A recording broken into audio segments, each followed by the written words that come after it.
YouTube? Welcome back to my YouTube channel. My name is Roman, and listen, we are back with another For the Culture news report where I give my commentary on everything that I find interesting in celebrity news. So without further ado, let's get into it.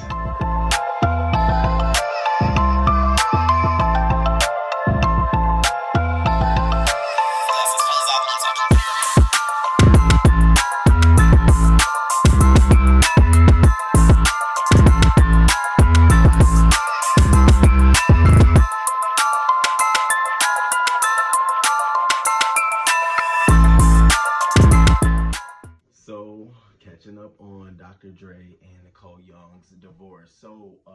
Recently, Dr. Dre went to court, to Superior Court in Los Angeles, to file a petition to have him and his estranged wife, Nicole Young, declared legally single. Now, this is interesting because he wants a separate trial, not from, separate from the current divorce proceedings that he's going through with his wife.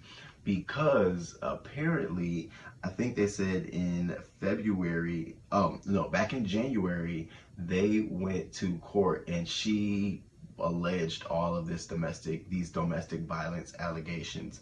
She said that he held a gun to her head in 2000, he punched her in the head and the face in 1999, he kicked down a door, she was trying to hide from his rage in 2016. And basically she tried to get a restraining order from him against him, and the judge denied that. So basically, because of all of this, he's saying that because she's blatantly lying, there's no evidence, there's no police calls, there's no proof of any of these domestic violence allegations. In a separate trial, we need to, because of that, his exact wording was, the marriage has irremediably broken down and Andre no longer desires to be married to Nicole. So because of, all of those allegations, he's decided that, he wants to go ahead and declare both of them single, which I think for the most part makes sense. If there was all of these allegations of domestic violence, I'm sure there's someone who may have seen something, heard something, who can attest to it, but to not really have any validating evidence or proof, you're just talking BS. So in addition to that, he was ordered to pay her $2 million by January 2021, which of course it was something that he could do. Also, he's supposed to cover all of her expenses to maintain her level of living when she was married to him, and she has to pay all of her security detail until April after divorce proceedings, so they can determine what's going where, who's getting what. Now, surprisingly, Dr. Dre released a diss track. So he released a diss track, and in the clip of the diss track that was released, he says, trying to kill me with them lies and that perjury. I see you trying to F with me while I'm in surgery, and I see you deathbed on some money shit. Greedy bitch, take a pic. Girl, you know how money get. Now, those are some really, really harsh things to be saying. If I completely understand why they want to be single, why they should go ahead and make this go ahead and annul this marriage. It's sad that she is trying to hold on to whatever little bit she can get. She is trying to hold on, baby. I think she got around the wrong attorneys, and those attorneys told her, you have a big payday ahead of you. You just need to follow suit, take our advice. And I think she can understand that as powerful as your attorneys are, I'll probably get some more better attorneys. And that's what's happening. We're seeing really two attorneys fight each other out. The fact that she went to see him in the hospital when he suffered his brain aneurysm back in January is definitely defining of the fact that they do have some sort of communication, or they have some level of relationship. And so it just leads me to believe that the attorneys are the ones actually doing the fighting in the divorce proceedings, and he took a separate route and said, hey, let's call it what it is. We're divorced at this point. And I do feel like he'll continue to take care of her, as he's continues saying over and over again, you can keep the house, I'll maintain the bills, you don't really need much. So we'll continue to watch how this plays out everything is telling me it's going to lead in the favor of Dr. Dre. She'll get some spousal support, of course, but I don't think she'll get what she's looking for, like a huge, like half of his estate. It's not probably not gonna happen. He's already hit most of it. So good luck, Nicole. And maybe you could turn this into like a radio show for women who are going through stuff with their men. I don't know, but you have now got to learn how to move forward on your own. And I know that's hard, having to have been around somebody who's been so successful and, you know, financially, and you really haven't had to, but now the time has come. So I will stay tuned. So SWV and Xscape are set to do a versus battle. I think it's Mother's Day weekend, May 8th, 8 p.m. This is going to be really, really great. I'm going to be definitely in tune to it. I have so many questions. I want to see how they're going to pull this off. I want to know if Jermaine Dupri is going to be in the building, and if so, where will he be sitting? Will he be in the middle? Will he be on whose side will he be on? I want to know if Tiny will be present, you know, with all of her sexual harassment and assault allegations. I want to know what she's going to be looking like. Will she be remote in? Like, I don't know. That'll be curious. I'll be interested in to see them. I want to know what kind of mood and attitude Candy's going to be giving. You know, Candy is very much so, you got to pick the day. You know, sometimes she fuck with him, and sometimes Candy be like, girl, I ain't going on tour. Y'all go do y'all own fucking thing. So it'll be interesting to see how much effort she'll put towards this event, because again, she don't need the coins. It's always good to make a coin, but I feel like she don't need the coins, and in her mind she feels like she's making the coins for them. She's helping them get plugged, and she really don't want to do that. If not for them, Jermaine Dupri, like, she don't really want anybody making a dime off of her but her. So I'm gonna be in tune. I'm gonna stay in tune. I'm always interested. I love seeing a former, you know, artist who used to be on top of the charts come back and sort of reinvent and do some of the things they used to do in the past. It's always a treat, a nice delight. So we will be checking that out. Again, it's May 8th at 8 p.m. I think it's Mother's Day weekend.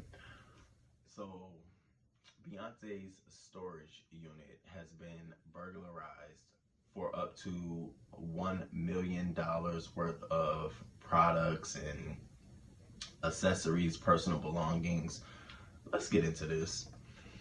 So first of all, the storage unit belonged to Parkwood Entertainment, her company. So it wasn't really in her name. So I don't think it was a targeted attack. I don't think they knew that it was like Beyonce's per se, but they probably knew that if it was an inside job, they knew that Parkwood belonged to Beyonce, or if it wasn't an inside job and it was totally an outside job, they probably knew that that storage unit or storage company housed very valuable items. So it probably screamed, come rob me. Anyway, but this was the second time. So they burglarized her units twice in March, and they made off with more than $1 million worth of her belongings, including expensive handbags and dresses. The missing items from the first heist all belong to Beyonce. Following the first theft, which reportedly targeted 3 of her units, 3 more units from that facility were broken into later that week. And they said during the second time they got away with more handbags, kids, toys, photos belonging to Beyonce stylists. No arrests have been made yet, but they are investigating. So if you have any information on, you know, anyone coming up in a game, on any items being auctioned off on any of these websites, because that's the next step, is to auction these items off for the best bang. Please alert the local authorities. And so now I wonder if Beyonce has, you know, cut ties with this storage company and sort of removed all of her items. If I was her, I would do the same thing.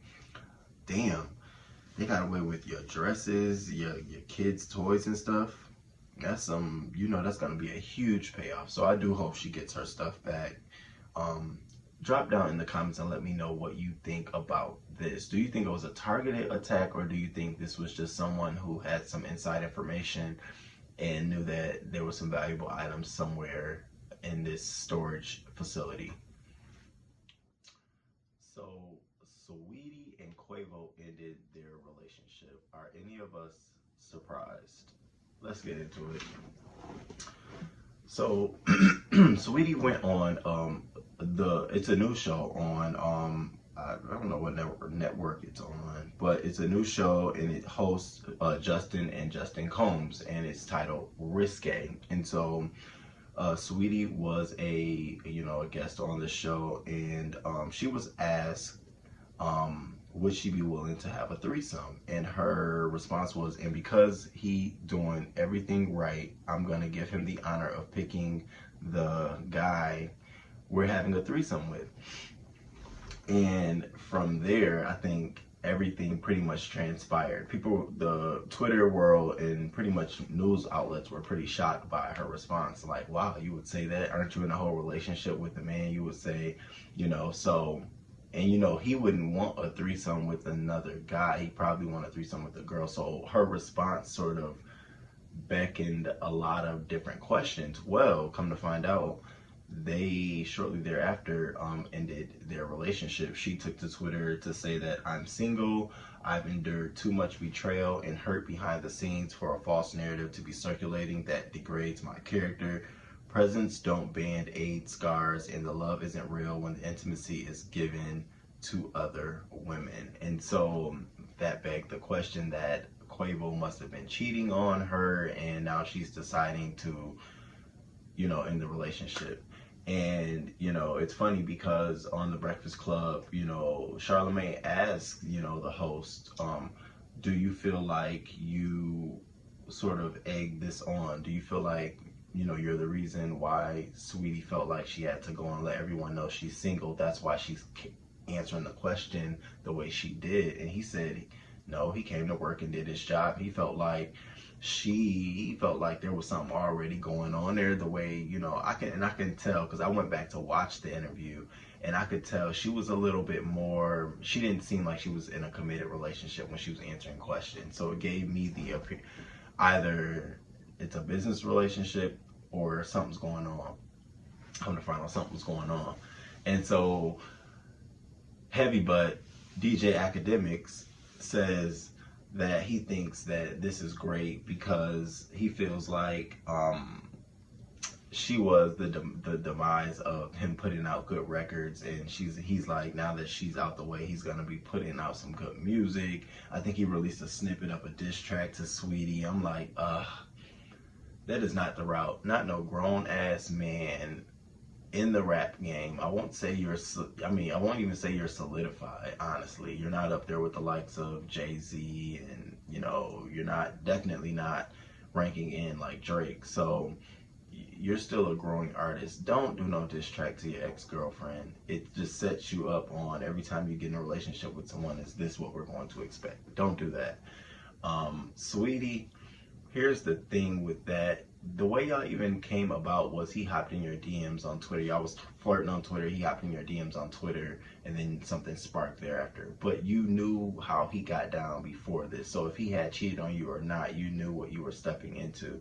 And yeah, some can assume that a guy will change if he likes you. But I think you met him at a time in his career where that's still changing and growing, which means that he's probably still changing and growing himself too soon. Now, I will say, who says that maybe in the future y'all might get back together, might be some great reconciliation. But for now, I think you guys should just go your separate ways, let bygones be bygones, no beef, just move on, because sweetie, this could be the demise of your career, and Quavo, this can be the demise of your career if y'all don't play ending this right and moving the fuck on. So yeah, and it's not, and I don't even think it's a big deal. Y'all both, it's over. So drop down in the comments and let me know what you think. Do you think it's a big deal that Quavo and Saweetie ended their relationship? Like, for me, I just think that it was, two young growing artists in the industry that changes, with a lot of different opportunities and for relationships with many other people, so hey, go move on. Shit, I would. Yeah, drop down in the comments and let me know what you think. So we have to give a huge shout out to Miss Issa Rae. Miss Issa Rae has landed a 5-year, $40 million first look deal with HBO and Warner Media. Well, HBO's parent company, which is Warner Media. And so this will help her launch her Hooray Media Company, which she put out an amazing intro video describing all of the things that she wants to do. Here's a little bit of that video. Hey, I'm Issa Rae, and you may know me from my web series, The Misadventures of Awkward Black Girl, or my TV show, Insecure, or some of the movies I've done, The Lovebirds, The Photograph, and I am the CEO of Hooray. The name Hooray came from the actual play on words, hooray. It's a celebration of us. It's a celebration of our stories of these times. And on a more personal tip, my aunt, Ray Hayward, was a visual artist who started an initiative in the Bay Area called Hooray for the Arts, where it was all about championing other Black artists that weren't getting recognition. And so in making my own company, I wanted to honor her. When I started on the internet, I just wanted to create. And in creating content for the web, you kind of have to be all things. You can't just be a creator. You have to be a marketer. You have to be a business person. You have to be a promoter. You have to have all these different facets to create your content. And I think I was doing that anyway.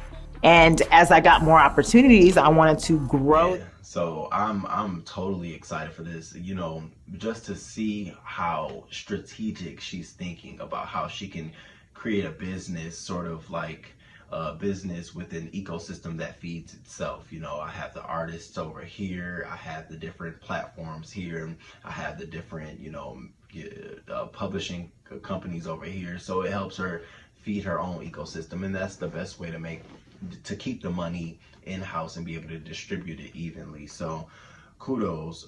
Casey Bloys, the chief content officer for HBO and HBO Max, said this new deal is an opportunity to leverage the strength of Warner Media to provide a multitude of platforms for Issa's formidable talents as a producer and storyteller.